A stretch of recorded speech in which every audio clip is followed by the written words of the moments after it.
دریافت فرمایا ہے کہ حضرت معاذ رضی اللہ عنہ کہتے ہیں کہ حضور صلی اللہ علیہ وسلم نے مجھے 10 باتوں کی وصیت فرمائی، یعنی خاص طور پہ یہ کہا کہ ان 10 باتوں کا خیال رکھنا، اگرچہ تم قتل کر دیے جاؤ اور کچھ بھی ہو جائے 10 باتوں کو نہیں چھوڑنا، چاہے تم جلا دیے جاؤ۔ پہلی بات یہ ہے کہ والدین کی نافرمانی نہ کرنا، اگرچہ وہ پہلی بات یہ ہے کہ کسی کو اللہ کے ساتھ شریک نہ کرنا، اگرچہ قتل کر دیے جاؤ یا جلا دیے جاؤ۔ حضور اقدس صلی اللہ علیہ وسلم نے یہ جو بات ارشاد فرمائی ہے کہ اللہ کے ساتھ شرک نہ کرنا، اگرچہ تم جلا دیے جاؤ، قتل کیے جاؤ، یہ بات ہے عزیمت کی۔ عزیمت کا مطلب یہ ہے بہت اعلیٰ مقام۔ کئی درجات ہوتے ہیں کسی چیز کو ماننے کے۔ ایک درجہ ہوتا ہے بالکل ٹاپ کا کہ آدمی اس میں ذرہ برابر کوئی کمی نہ کرے، جیسے اس نے اللہ کی توفیق سے 1,00,000 روپے کا کوئی جانور اللہ کی خوشی کے لیے ذبح کیا۔ وہی دوسرا آدمی جانور ذبح کرتا ہے 5,000 میں، اور وہ کہتا ہے 20,000 میں جانور میں ذبح کرتا ہوں اور 80,000 اللہ ہی کے لیے مختلف شعبوں میں خرچ کر دوں گا، مثلا اپنی بیوی کو دے دوں گا، 40,000 بچوں کو خرچ کر دوں گا، اتنے پیسے۔ تو یہ چیزیں ایک اس میں عظیمت اور اعلیٰ درجہ اور ایک ادنا درجہ۔ خود حضور اقدس صلی اللہ علیہ وسلم کے ہاں بھی ایسے ہی تھا کہ ایک اعلیٰ درجہ بتا دیتے تھے، ایک ایسا درجہ جو بالکل ٹھیک ہے وہ بھی دین اور اللہ کے یہاں قابل قبول بھی ہے۔ ایک بچے کے بارے میں فیصلہ کرنا تھا تو آپ نے وہاں تو حضرت سعد رضی اللہ عنہ کو قانونی فیصلے میں یہ کہا کہ سعد یہ بچہ اسی کا ہے جس کے بستر پہ پیدا ہوا ہے، اور تمہارا بھائی ہوتا تو اسے پتھر مروا دیتا۔ اور گھر آ کے رسول اللہ صلی اللہ علیہ وسلم نے سے زینب رضی اللہ عنہ سے کہا کہ یہ بچہ اگرچہ قانونی طور پہ تمہارے والد کا ہے، تمہارا بھائی ہے، لیکن یاد رکھو اس سے پردہ کرنا ہے۔ تو ایک چیز بہت تقویٰ کی بات کہ اس کے سامنے نہیں آنا، اور ایک چیز قانونی فیصلے۔ تو اللہ کے ساتھ شرک ایک تو بہت اعلیٰ درجے کی چیز ہے، جلا دیا جائے، قتل کر دیا جائے، مار دیا جائے، اللہ کے ساتھ شرک نہیں کرتا۔ اور ایک ہے کہ وہ اس سے اپنی جان کا خوف ہے، اسے خیال آتا ہے میرے بچے بھی ہیں، خیال آتا ہے کہ اتنے راز ہیں میرے پاس اپنی قوم کے لیے، اپنے ملک کو بتانے کے لیے، میں شرک کروں اور جان چھوڑوں۔ یہ جو شرک کرنا ہے نا، یہ اسے کافر نہیں کر دے گا، یہ شرک کرنا اس کے لیے رخصت ہے۔ اور اس کی بڑی واضح مثال قرآن میں کہ حضرت عمار رضی اللہ عنہ رسول اللہ صلی اللہ علیہ وسلم کی خدمت میں حاضر ہوئے اور رو رہے تھے۔ آپ نے کیوں روتے ہیں؟ انہوں نے عرض کیا اللہ کے رسول، کافر مجھے کہتے ہیں میں آپ کو گالیاں دوں، اور آج تو انہوں نے حد کر دی مار کی، تو میں نے اس ظلم سے بچنے کے لیے کچھ نازیبا جملے آپ کی شان میں کہتے ہیں۔ حضور صلی اللہ علیہ وسلم آئندہ بھی ایسے ہی کر لینا۔ اللہ نے اس پہ آیت نازل کی، اللہ نے کہا وَإِلَّا وَمَنْ أُكْرِهَ، ہاں وہ شخص جو مجبور کر دیا جائے کفر کی حرکت پہ، وَقَلْبُهُ مُطْمَئِنٌ بِالْإِيمَانِ، اور اس کا دل ایمان کے ساتھ جڑا ہوا ہو، مطمئن ہو، تو کوئی حرج نہیں۔ بالکل اسی طرح اگلی جو روایت ہے کہ والدین کی نافرمانی نہ کرنا، گو وہ تجھے اس کا حکم کریں کہ بیوی کو چھوڑ دو یا سارا مال خرچ کر دو، تو بیوی کو چھوڑنا ایسے ہی نہیں ہے کہ والدین نے کہا اور اس سے طلاق دے دی، ایسے کیسے ہو سکتا؟ دیکھنا پڑے گا کہ بیوی کا قصور کیا ہے۔ اگر کوئی جواز بنتا ہے تو محبت کے باوجود طلاق دے دے، یہ تو ہو سکتا ہے کہ محبت ہے اس کے باوجود کہتا ہے کہ لیکن جواز بھی کوئی طلاق کا ہو، اور اسے پتہ ہے کہ کوئی جواز نہیں، مصیبت صرف ایک کی ہے ان دو عورتوں کا، خواتین کا اکٹھے رہنا، اور اگر یہ الگ الگ ہو جائیں تو مجھے نہ وہ پرابلم ہے نہ یہ پرابلم ہے، تو اب کیسے طلاق دے سکتا ہے؟ اور خاص طور پہ ہمارے زمانے میں جب لوگ بہت جذباتی ہو گئے ہیں اور وہ حقائق سے بے خبر ہے، کسی کو یہ اجازت نہیں دی جا سکتی کہ محض ماں باپ کے کہنے پہ اپنی بیوی کو طلاق دے دے، اگر کرے گا تو بہت بڑا ظلم ہو جائے گا۔ حضرت مولانا ظفر احمد صاحب عثمانی رحمۃ اللہ علیہ کی ایک کتاب ہے ان کے فتاویٰ پہ مشتمل امداد الاحکام، اس میں حضرت رحمۃ اللہ سے کسی نے پوچھا ہے کہ حضرت اگر والدین کے کہنے پہ طلاق، تو انہوں نے بڑا اچھا یعنی انہوں نے جواب دیا ہے، اس کا خلاصہ یہ ہے کہ جب تمہارا باپ عمر جیسا ہو جائے نا تو پھر طلاق دے دینا۔ یعنی سیدہ عمر رضی اللہ عنہ طلاق دی تھی، وہ فراست تھی نا، تو تم میں اتنی کہاں سے؟ حضرت عمر رضی اللہ عنہ نے یہی عرض کیا تھا کہ اللہ کے رسول اگر یہ رہ گیا میرے خاندان میں، یہ لڑکی یہ عورت رہ گئی عبداللہ کی بیوی، تو یہ بھائی آپس میں لڑ پڑیں گے۔ چنانچہ اس وجہ سے طلاق ہو گئی تھی۔ تو یہ کسی کو اجازت نہیں دی جا سکتی بھیا کہ محض والدین کے کہنے پہ طلاق دے دے، گھر اجاڑ بیٹھے یا پھر نفسیاتی مریض بن جائے۔ جی دوسرا،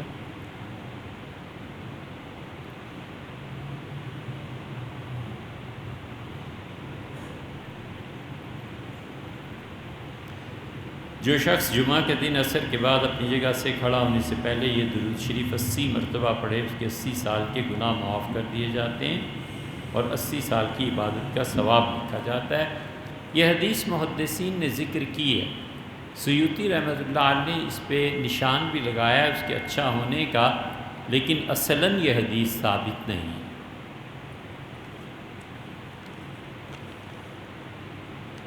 اس علمی بحث کو ایک مرتبہ ہم نے ازبانہ محمد یونس صاحب جون پوری رحمۃ اللہ علیہ کی خدمت میں پیش کیا تھا۔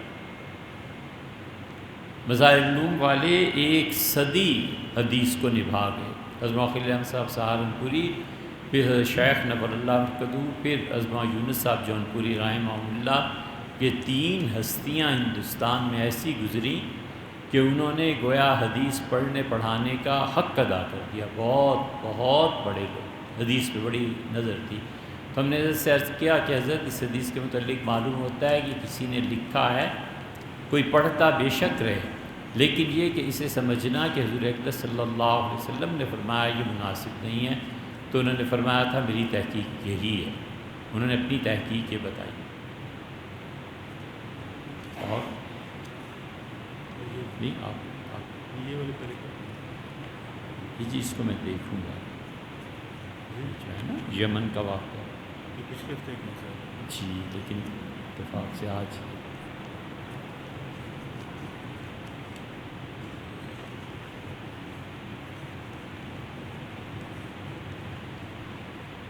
سنگ دل اور بے حس لوگ حادثات کی صورت میں ویڈیو بنا کر وائرل کر دیتے ہیں، اس کے بارے میں شریعت کیا حکم ہے؟ الگ الگ ہے جناب۔ اگر تو وائرل اس لیے کر رہا ہے کہ وہ سارے شواہد فراہم کرے کہ کل کو کوئی پھر نہ جائے، بس اس نے شواہد میں یہ بات بھیج دی کہ اس کا بازو کٹا ہوا ہے، یہ حادثہ یوں ہوا ہے، یہ گاڑی آ رہی ہے اور اس طرح پلٹی۔ اگر اس کی نیت میں یہ ہے کہ یہ سارے شواہد محفوظ رہیں اور جو مظلوم ہے اس کو انصاف مل سکے، تو کوئی اچھی بات، مطلب کوئی بری بات نہیں ہے، بلکہ اس کو ثواب ملے گا اس نیک نیتی کی وجہ سے۔ اور ایک آدمی اس لیے بنا رہا ہے کہ محض شغل تفریح ہے، تو محض شغل اور تفریح میں اس طرح تصویریں بنانا، اس طرح کے کام یہ درست نہیں ہے۔ زندگی بڑی سنجیدگی کو چاہتی ہے، بڑے سنجیدہ بن کے ایسے مواقع پہ، خاص طور پہ جہاں مسلمانوں کو تکلیف پہنچ رہی ہو، کوئی دکھ میں مبتلا ہے، اپنے آپ کو لغو، بیکار، فضول حرکتوں سے بچانا چاہیے۔ وہ کرے گا تو گناہ گار بھی ہوگا۔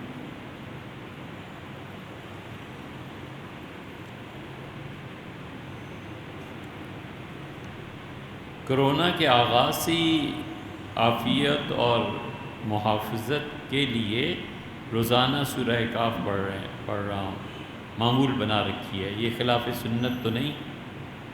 اسے سنت سمجھے ہی کیوں جائے؟ آپ ضرور پڑھیں، اس میں کیا حرج ہے؟ اللہ کی پناہ مانگنے کے لیے سورہ کہف پڑھتے ہیں اور اس سے دجال اور دیگر فتنوں سے پناہ مانگتے ہیں، کرونا سے ہی پناہ مانگتے ہیں۔ ایک آدمی سورہ یاسین روز پڑھتا ہے کہ اللہ اس کووڈ سے محفوظ فرمائے، ایک آدمی سورہ کوئی صورت فرض کے سورہ ملک روز پڑھ لیتا ہے، ایک آدمی سورہ بقرہ روز پڑھتا ہے، یہ ساری چیزیں لوگوں کو پڑھنے کے لیے اللہ نے اجازت دی ہے، شریعت اس پہ کسی کو منع نہیں کرتی، لیکن جب وہ اسے سنت سمجھے گا یا لوگوں کو کہے گا کہ یہ سنت ہے، تب بات آئے گی کہ یہ دین میں مداخلت ہے۔ کوئی سنت نہیں ہے، کوئی طریقہ نہیں، اور اپنے پاس سے اس نے ایک ورد مقرر کر لیا، ضرور کرے۔ ہم کون ہوتے ہیں روکنے والے؟ کوئی سے روک بھی نہیں سکتا، لیکن وہ یہ نہ سمجھے کہ یہ سنت ہے، نہ دوسروں کو تلقین کرے کہ یہ سنت ہے، تو بس ٹھیک ہے۔ بزرگوں کے بہت سے معمولات ایسے ہوتے ہیں، اس پہ فتویٰ نہیں لگایا جا سکتا، ان کا اور اللہ کا تعلق ہے۔ غضب خدا کا یہ جملہ بالکل درست ہے بھی، اس میں کیا ایسی بات ہے؟ حیرت کے لیے ہوتا ہے، تعجب کے لیے ہوتا ہے۔ اردو میں اس کے محاورات ایسے ہی ہیں نا کہ تعجب کے لیے یا پھر حیرت کے لیے، مثلاً اے غضب خدا کا یہ وقت آ گیا، تو حیرت کے اظہار کے لیے، جیسے کوئی کسی کے متعلق کہتا ہے کہ اظہار نفرت کرتا ہے اور کہتا ہے کہ اس کی تقریروں میں مبالغہ تو کیا، غضب خدا کا اب تو بالکل ہی جھوٹ آنے لگا، یعنی خدا اس سے دور رکھے، تو نفرت کے لیے اور تعجب کے لیے استعمال ہوتا ہے، کوئی حرج نہیں۔ کئی بزرگوں کی اردو کی کتابیں پڑھیں تو انہوں نے کیا، خاص طور پہ خواتین کے ناول، اور اس میں کئی جگہ آتا ہے، کوئی حرج نہیں۔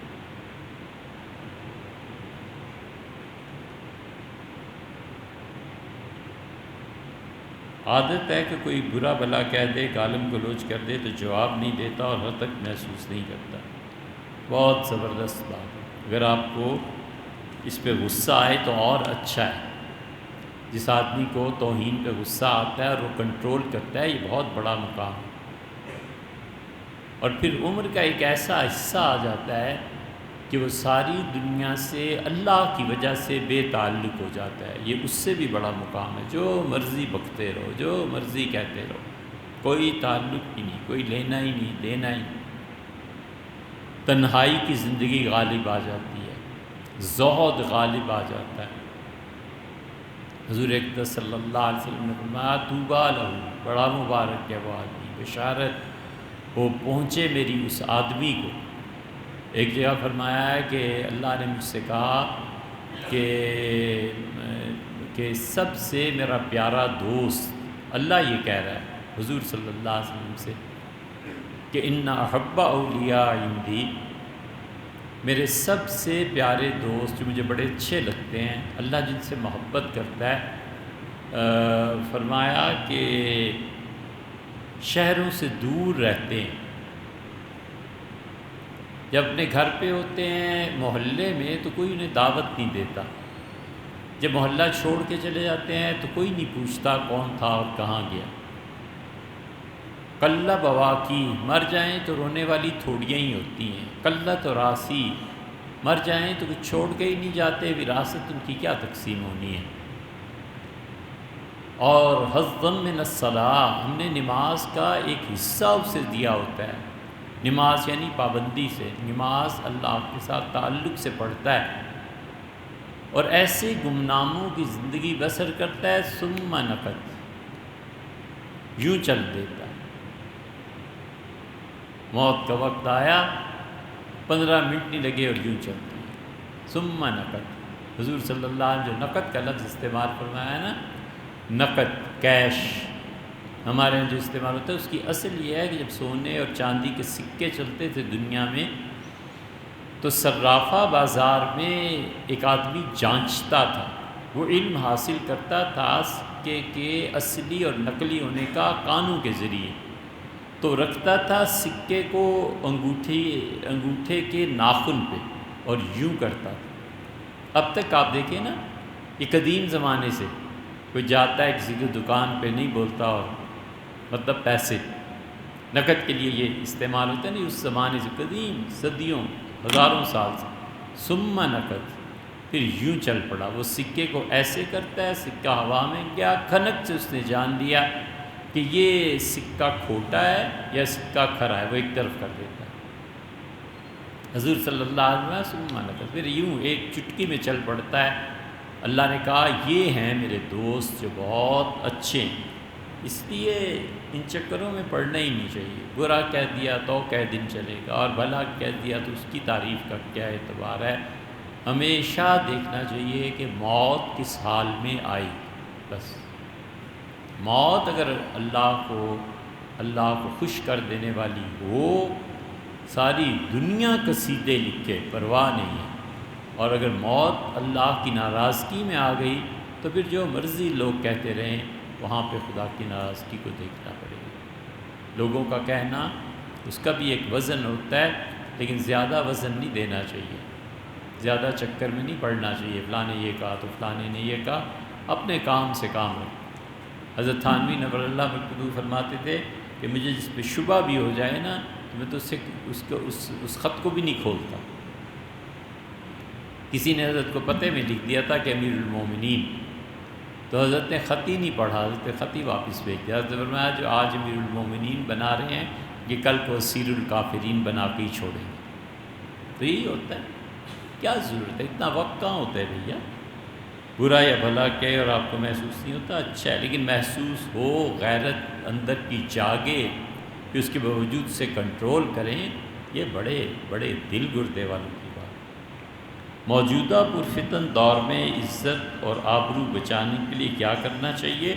وہی جو حضور صلی اللہ علیہ وسلم نے فرمایا تھا وہ کرنا چاہیے، اور کیا کرنا ہے۔ نبی کریم صلی اللہ علیہ وسلم نے فرمایا تھا کہ جب وہ زمانہ آ جائے کہ آجا بکل ذی رائے علی رائے، ہر آدمی اپنی رائے دے کے اصرار کرے کہ میرے مشورے پہ عمل کرو،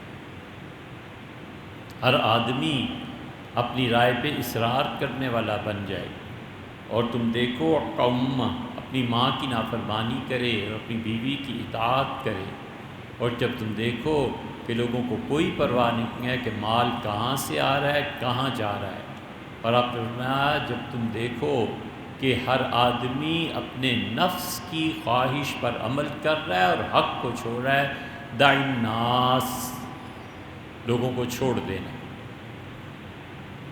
میں جب یہ ماحول ملے تمہیں کہیں دع الناس، لوگوں کو چھوڑ دینا۔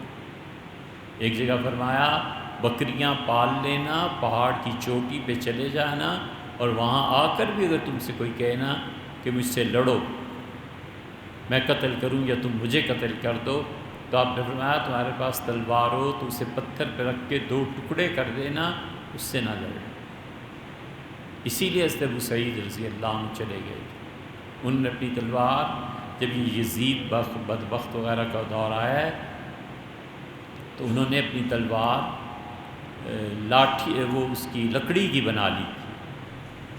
کسی نے پوچھا حضرت لوہے کی تلوار، کا اس تلوار کے لیے ہم نے بڑے کام کیے ہیں، لڑے ہیں، کافروں کو مارا ہے، لیکن اب تم دیکھتے ہو یہ فتنوں کا دور آ گیا۔ لیکن ایک بات ایسی ہی ہے، سیدنا حسین ابن علی رضی اللہ عنہ کربلا میں شہید ہو گئے نا،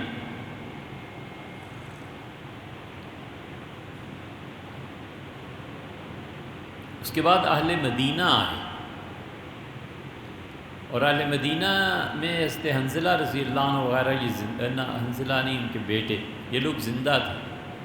انہوں نے کہا اب بھی یزید کی حکومت کے خلاف اگر نہیں اٹھیں گے تو اللہ آسمان سے پتھروں کی بارش کرے گا، پتھر پڑیں گے۔ تو اہل مدینہ نے بغاوت کر دی، یزید نے مسلم بن عقبہ کو بھیجا کہ جا کے مارو، اور اس نے وہ قتل عام کیا، وہ قتل عام مدینہ منورہ میں کیا کہ مدینہ اجڑ گیا، مسجد نبوی بند ہو گئی، ریاض الجنہ میں گھوڑے باندھ دیے گئے، حضرت جابر بن عبداللہ رضی اللہ عنہ باہر نکلے، نابینا ہوئے، اور جابر بن عبداللہ رضی اللہ عنہ نے شہر کو جب سنسان پایا تو انہوں نے کہا حضور صلی اللہ علیہ وسلم نے فرمایا تھا جو میرے شہر کو اجاڑے گا اللہ اسے اجاڑ دے۔ پھر وہ خاص طور پہ سفر کر گئے شام میں، اور شام میں سفر کر کے انہوں نے عبد الملک سے کہا کہ یہ کیا ہو رہا ہے ملک، تو اس نے بھی جواب دیے پھر جو کچھ ہو رہا تھا۔ تو اس کا سیکٹری حضرت کا شاگرد تھا، تو انہوں نے کہا تم اسے سمجھاتے نہیں ہو، یہ تمہاری نہیں سنتے۔ ان کا حضرت سنتے بھی ہیں اور نہیں بھی سنتے، جو مطلب کی ہوتی ہے وہ سن لیتے ہیں، اور جو مطلب کی نہیں ہوتی وہ نہیں سنتے۔ اس لیے عوام جو ہے نا، اگر حکمرانوں کے ظلم پر نہ بولیں تو یہ بھی پکڑے جائیں گے۔ یہ جینا اتنے ٹھنڈے پیٹوں نہیں ہے، یہ زندگی پوری مستقل سنجیدگی کے ساتھ امتحان دینا ہے۔ اس لیے جو لوگ اپنے حکمرانوں کے ظلم پہ زبان تک نہیں کھولتے، اللہ ان سے پوچھے گا۔ اللہ نے کہا فاستخف قومہ، فرعون نے ظلم کر کے، بچوں کو قتل کر کے، لوگوں کو جیلوں میں ڈال کے، مار کے اپنی قوم پر ظلم کیا۔ فَأَطَاعُوا، اس کی قوم چپ ہو گئی۔ آگے کیا اللہ کہتا ہے؟ اللہ نے یہ نہیں کہا کہ فرعون ظالم تھا، فرعون ایسا تھا، برا، وہ اور جگہوں پہ کہا ہے۔ اس جگہ پہ اللہ نے کہا اِنَّهُمْ كَانُوا قَوْمًا فَاسِقِينَ، یہ قوم ہی بڑی نالائق تھی، یہ قوم ہی فاسق تھی۔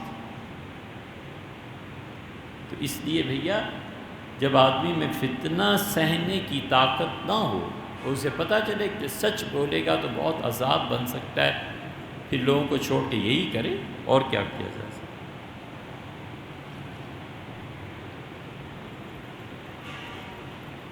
فرمایا تھا دع الناس، لوگوں کی فکر چھوڑ دے اور اپنی فکر کر۔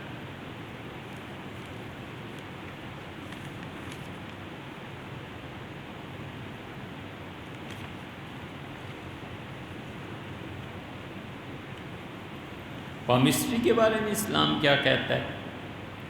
یہ جتنا بھی علم نجوم، پامسٹری، یہ سب چیزیں ہیں، یہ اگر تو کوئی آدمی یہ سمجھتا ہے کہ انسانوں کے تجربات پر مشتمل ہے، اور ہزاروں سال سے یہ دیکھا جا رہا ہے کہ اس ورد کے کرنے سے یہ اثر پڑتا ہے، یہ ستارہ یہاں سے جب موو کرتا ہے دوسری طرف تو اس کا اثر پڑتا ہے، اور وہ اس کو خود مؤثر نہیں سمجھتا، اور اس کا عقیدہ یہ نہیں ہے۔ عقیدہ اس کا یہ ہے کہ اللہ ہی نفع اور نقصان کا مالک ہے، اس کی تقدیر اٹل ہے، اور وہی چاہے تو بدل سکتا ہے۔ پھر ان علوم کے سیکھنے میں کوئی حرج نہیں، کیونکہ علم کی جاہلیت کے زمانے سے ایک روایت چلی آتی ہے، کافروں کے زمانے سے یہ ریت چلی آتی ہے، بطور علم سیکھتا ہے، اور اگر خدا نہ خواستہ ذرہ برابر بھی عقیدے کی گڑبڑ کا خدشہ ہے تو دور رہے۔ حضور اقدس صلی اللہ علیہ وسلم نے جو منع کیا ہے ان چیزوں سے، تو اسی لیے کہ لوگوں کے عقیدے پہ زد جا کر نہ پڑے، اور جو اس کی اجازت دیتے ہیں، یہ علم نجوم وغیرہ کے ماہر تھے، شاہ ولی اللہ محدث دہلوی رحمۃ اللہ دیکھیں حجت اللہ البالغہ میں انہوں نے علم نجوم کے متعلق لکھا ہے نا،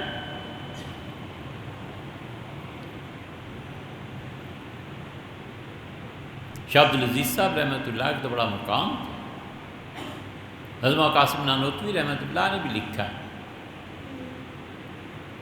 اور حضرت نانوتوی رحمۃ اللہ علیہ نے جمال القرآن میں علم نجوم پہ لکھا ہے۔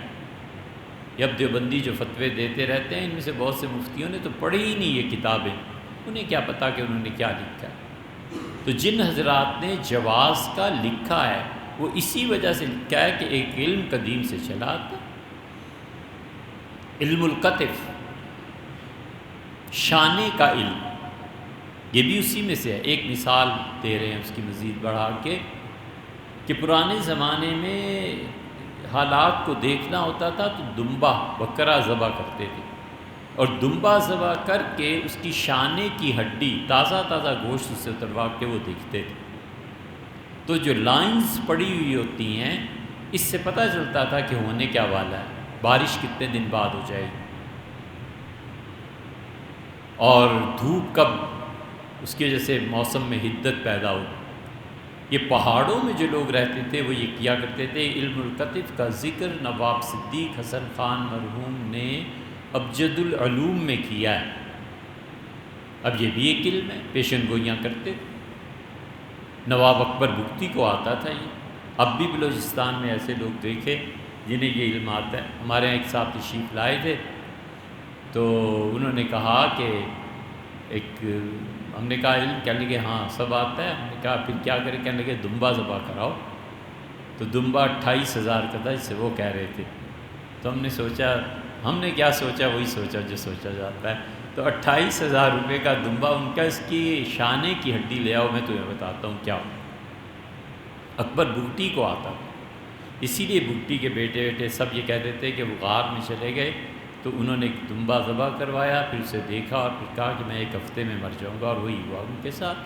تو یہ علم کی ساری قسمیں قدیم سے چلی آتی ہیں۔ اسلام اس کو اس وقت منع کرتا ہے جب اس کو عقیدے میں مؤثر ہونے لگے، عقیدہ نہ برباد ہو اور حق تعالیٰ شانوں پہ پورا یقین ہو تو کوئی بچ نہیں چیز۔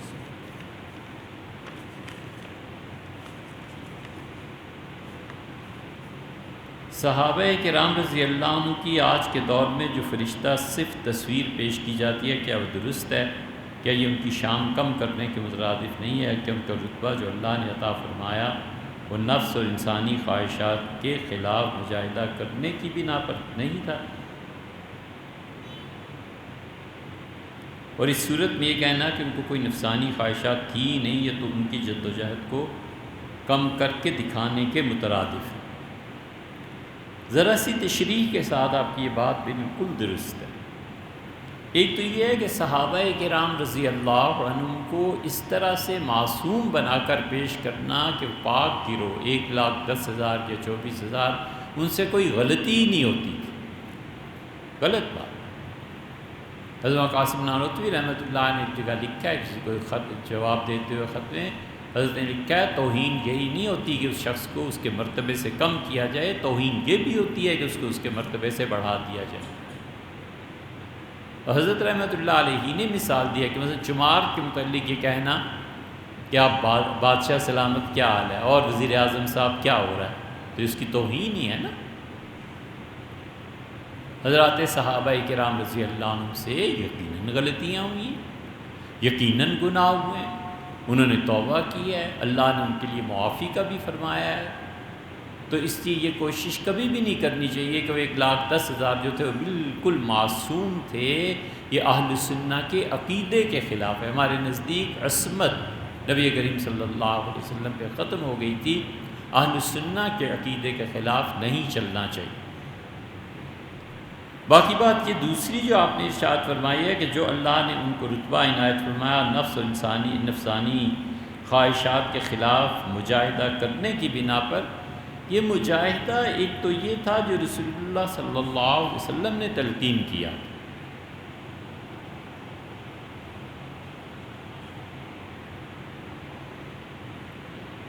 کئی مرتبہ صحابہ کرام رضی اللہ عنہ کسی بات پہ رد عمل کا اظہار کیا۔ سیدنا عمر رضی اللہ عنہ کے تو خاص طور پہ کہ اللہ کے رسول مار نہ دیں، قتل نہ کر دیں، میں نہیں۔ الم تر الی الذین، اللہ کہتا ہے کہ کیا تم نے ان لوگوں پر غور کیا جنہیں کہا گیا تھا کفوا ایدیکم، ہاتھ نہیں چلانا ہے، ہاتھ باندھ کے رکھو، کوئی بدلہ لینے کی ابھی نہیں ہے۔ یہ ساری چیزیں ان کی زندگی میں پیش آتی رہی ہیں۔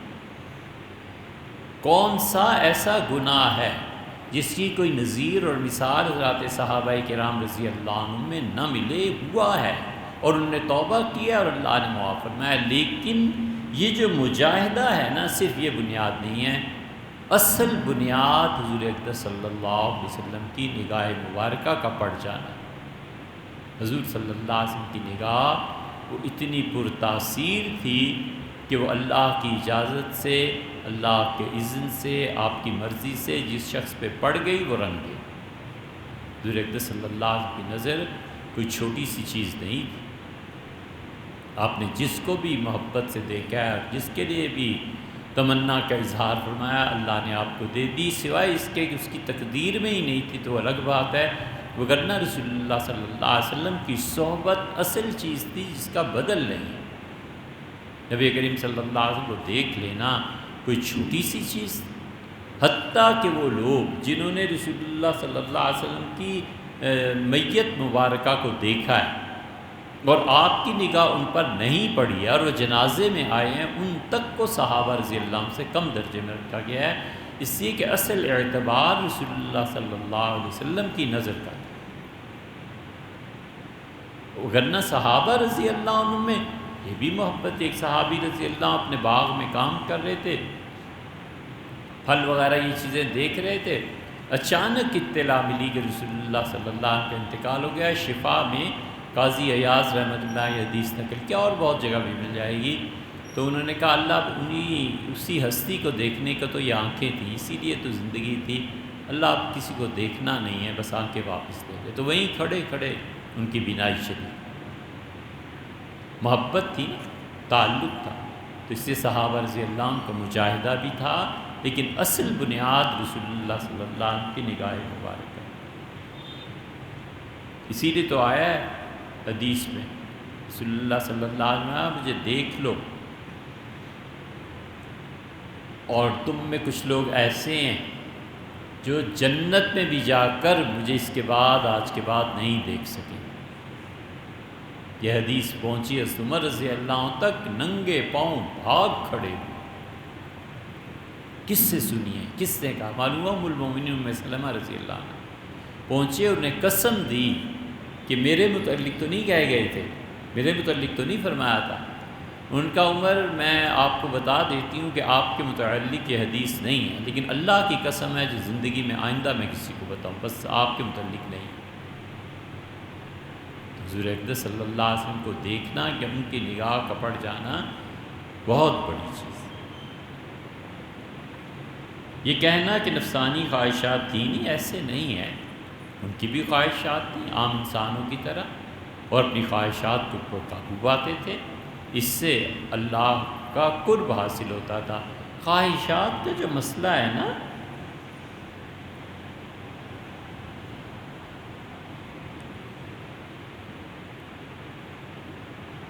دو باتیں ہیں اگر سمجھ میں آئیں. یہ ابھی ہم نے جو کہا نا کہ غصہ آئے گالی کھانے پہ اور پھر کنٹرول کرے، یہ ہے اصل چیز. خواہشات ہوں ہی نہ تو کیا یار، زندگی کا کیا لطف. خواہشات ہوں اور انہیں قابو کریں. وہ تو پھر خواہشات ہی نہ ہوں تو جیسے خچر مریل، کیا دین میں ترقی کرنی ہے. خواہش ہو اور گھوڑا ایسا ہو جو پٹھے پہ ہاتھ نہ رکھنے دے اور جمپ کرے بیٹھے اور لگام ڈال کے رکھے کہ بھی تم کدھر، زندگی میں نے اپنی مرضی کے مطابق گزارنی ہے، تمہاری کچھ نہیں. یہ جو حضرت علی اور فلاں کے متعلق آتا ہے رضی اللہ عنہ کے وفات کے وقت کہا فزت برب الکعبہ، کعبہ کے پروردگار کی قسم کامیاب ہو گیا. تو ادھر حقیقت یہی بات تھی کہ زندگی میرے نیچے تھی، میں زندگی کے نیچے نہیں رہا. یہ تھوڑی ہے کہ دل میں آئے اور کر گزرے.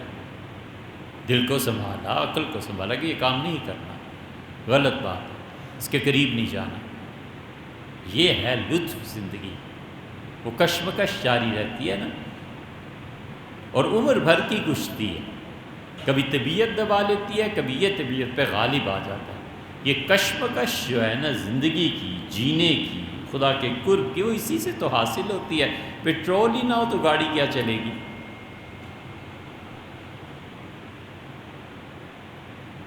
اسی بات کو کسی نے سیدنا علی رضی اللہ عنہ سے پوچھا تھا. اس نے کہا حضرت آپ کو وہ زندگی اچھی نہیں لگتی کہ بچے ہی ہوتے مر جاتے، گناہ ثواب سب کا؟ نہیں، مجھے نہیں اچھی لگتی. مجھے تو اچھی یہ زندگی لگتی ہے کہ اللہ نے مجھے عقل دی، شعور دیا، میں بڑا ہوا اور اپنے اختیار سے یہ مانا کہ اللہ ایک. تو مجھے یہ زندگی اچھی لگتی. اس سے بھیا ہے شباب اپنے لہو کی آگ میں جلنے کا نام، سخت کوشی سے ہے تلخ زندگانی انگور. محشر میں بھی بیٹھے گا فارغ نہ جنوں اپنا، یا اپنا دامن چاک یا دامن یزداں چاک. یہ زندگی ہے یار، یہ تھوڑا ہی ہے کہ خواہش لاؤ. ہم تو اسے سننا بھی پسند نہیں کرتے. دوسری بات دیکھو،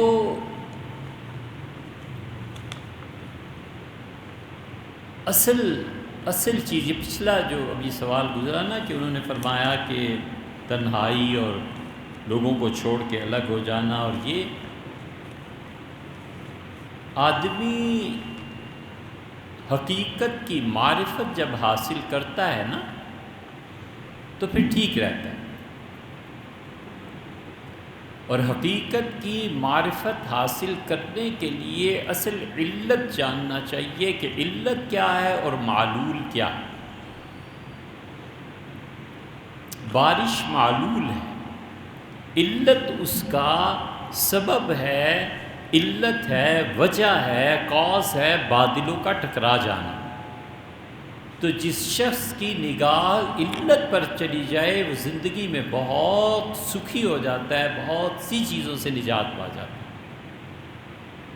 تو علت اور معلول کو سمجھنا چاہیے۔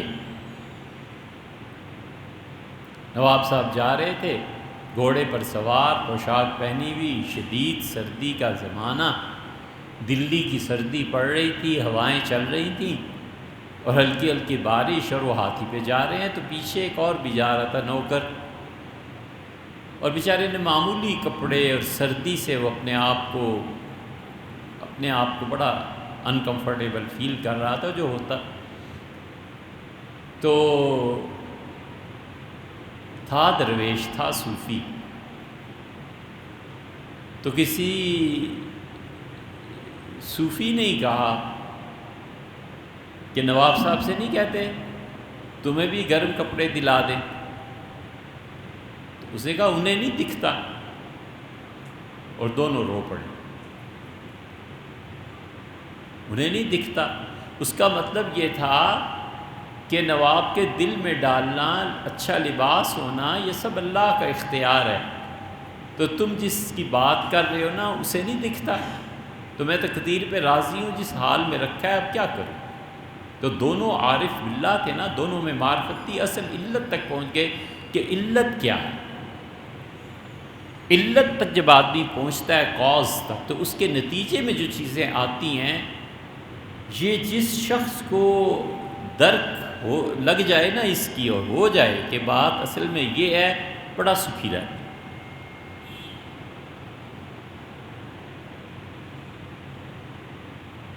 مثلاً شعاع ہے، رے، کرن، وہ اپنی حقیقت جاننا چاہتی ہے، تو جب سفر شروع کرے گی فکری، عملی نہیں۔ عملی سفر تو قریب سے شروع ہوتا ہے، فکری سفر منتہا سے رجوع ہوتا ہے۔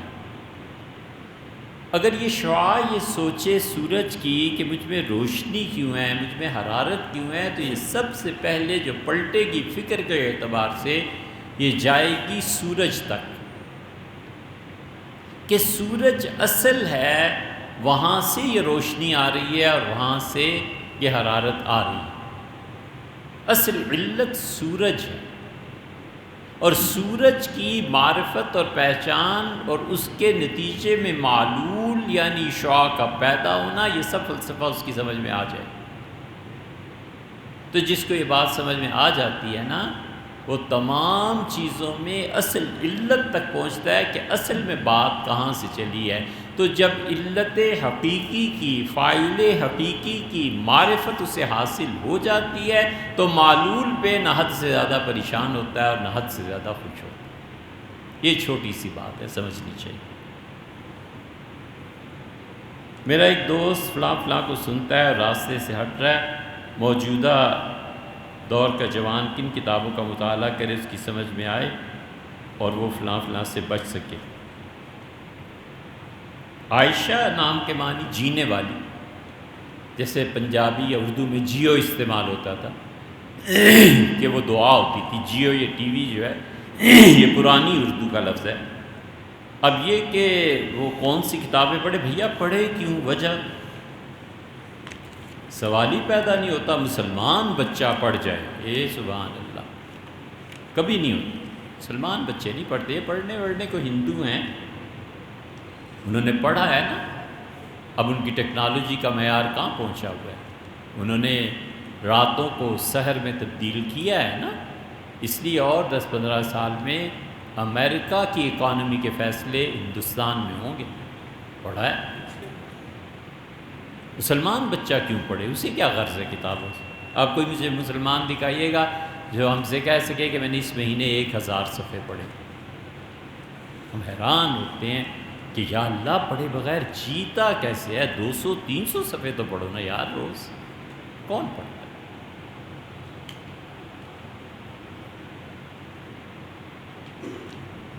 اس لیے یہ چیپٹر کلوز ہے۔ لیکن آپ جو کہ پوچھا اس لیے عرض کر دیتے ہیں، مطالعہ کسی کی نگرانی میں کرنا چاہیے، کسی صاحب علم کی، اور جب وہ بالغ ہو جائے، میچیور ہو جائے مطالعے میں، تو ادھر ادھر کی کتابیں دیکھنی چاہیے، ورنہ نہیں دیکھنی چاہیے۔ جب میچیور ہو جاتا ہے تو اسے پتہ ہوتا ہے کہ کیا زہر اس میں ہے یا کیسا شربت۔ حضرت علی میاں صاحب ہمارے شیخ محمد السلی ندوی رحمۃ اللہ علیہ کی کتابیں پڑھنی چاہیے، اور ہم ہمیشہ کہتے ہیں مولانا منظور نعمانی صاحب رحمۃ اللہ علیہ کی کتابیں پڑھنی چاہیے۔ ان کتابوں سے انسان میں شعور بیدار ہوتا ہے، اور شعور کی بیداری سے پھر وہ غذا حاصل کرتا ہے۔ ایک ہے زبان، ایک ہے ناک، اور ایک ہے آنکھیں، اور ایک ہے کان۔ یہ چاروں ذرائع جو علم حاصل کرنے کے ہیں، انہیں ٹھیک اسی طرح غلط چیزوں سے محفوظ رکھنا چاہیے جیسے انسان زندگی کے لیے زہر سے اپنے آپ کی حفاظت کرتا ہے۔ ان چاروں ذرائع، حتیٰ کہ لمس بھی لے لیں، پانچوں ذرائع سے جو غذا روح کو پہنچتی ہے، روح ویسے ہی کام کرتی ہے۔ ان پانچوں ذرائع سے جو چیز دماغ کو پہنچتی ہے، دماغ اسی کو سوچتا ہے۔ ان پانچوں ذرائع کو یا ایک ذریعے کو بھی وہ استعمال کرتا ہے کہ دنیا کیسے تباہ ہو سکتی ہے، اس کو 24 گھنٹے یہی خیال آتا ہے، اور ان ذرائع کو وہ غذا دیتا ہے خالصتاً ٹھیک، پازیٹیو، یہ ویسے ہی کام کرے۔ اسی لیے رسول اللہ صلی اللہ علیہ وسلم نے اپنے کانوں کو بچاؤ غلط چیز سننے سے۔ اب آدمی بیٹھا ہوا ہے، وہ لغو کہانی ہے، وہ ڈرامہ ہے، وہ فضول حرکتیں ہیں، فضول باتیں ہیں، سنے جا رہا ہے تو ذہن بنے گا اور یہ غلط حرکتوں کی طرف آئے۔ اسی لیے حضرت نظام الدین اولیاء رحمۃ اللہ علیہ لکھا ہے کہ میں پاک پتن جب گیا تو میں نے بیعت کی خواہش کا اظہار کیا، تو حضرت رحمۃ اللہ نے فرمایا کچھ دیر خانقاہ میں رہو۔ جب بیعت کرایا تو بیعت میں انہوں نے کہا کہ جتنے گناہ میری زبان، آنکھیں اور کان کرتے ہیں، اللہ میں ان سے توبہ کرتا ہوں۔ یہ تین بڑے ذریعے ہیں انسان کی روح کے بگاڑ کے۔ تو جب آدمی اس کی حفاظت نہیں کرے گا تو پھر وہ اسی تباہی کی طرف جائے گا۔ تو پڑھے گا نا کوئی کتاب، اسے پتہ نہیں ہے، یہ نہیں کوئی گائیڈ کرنے والا نہیں ہے، اسے تلاش ہی نہیں کیا۔ تو اس لیے بہت سی چیزیں ایسی ہیں جنہیں پڑھنا چاہیے پہلے۔ مثلا قرۃ العین حیدر ہیں، ان کے ناول بڑے اچھے ہیں، بانو قدسیہ کی تحریرات بڑی اچھی ہیں، اشفاق صاحب بڑا اچھا لکھتے تھے، مرحوم ارشاد احمد حقانی لکھتے تھے، ماشاءاللہ ایک سے ایک اچھی باتیں لکھتے تھے۔ ان لوگوں کو پڑھنا چاہیے، اور زبان ایک پوری آنی چاہیے۔ اگر ایک زبان پوری نہیں آتی نا تو آخرت، دنیا تو کیا برباد کرے گا، آخرت بھی کر دے گا۔ اسی طرح پڑھنے میں جو لٹریچر انٹرنیشنل لیول پہ آتا ہے، اس میں بہت اچھی اچھی کتابیں، اگرچہ معاذ اللہ وہ کافر لکھتے ہیں، لیکن اس میں صرف عقل کی بات ہوتی ہے، عقیدے کی تو بات ہوتی نہیں، انہیں پڑھنا چاہیے۔ قرآن کریم کو پڑھنا چاہیے، اس کی تفسیر، بہت اچھی اچھی چیزیں لکھی گئیں، اس کو پڑھنا چاہیے۔ ابھی حال ہی میں عبد الرحمن قدوائی، ان کا ترجمہ بعض جگہ سے ہم نے دیکھا، لیکن ہم اس کے متعلق کوئی کلی رائے نہیں کہہ رہے، لیکن جن جگہوں سے دیکھا ہے بہت اچھا انگلش کا ترجمہ انہوں نے کیا ہے۔ اللہ تعالیٰ نے انہیں بڑی مہارت اور بڑا، علی گڑھ حاضر ہوئے تو ان سے، ان کی خدمت میں ان سے نیاز مندی وہاں حاصل ہوئی، وہ ترجمہ۔ یہ چیزیں پڑھنے کی، معارف الحدیث پڑھنی چاہیے، 9 جلدیں ہیں، لیکن ایک مرتبہ آدمی پڑھ لے نا تو پتہ چل جاتا ہے کہ دین اور ایمان کیا ہے۔ لیکن جن کو دین ایمان کا پتہ ہے بھائی، وہ کتابیں کیوں پڑھیں؟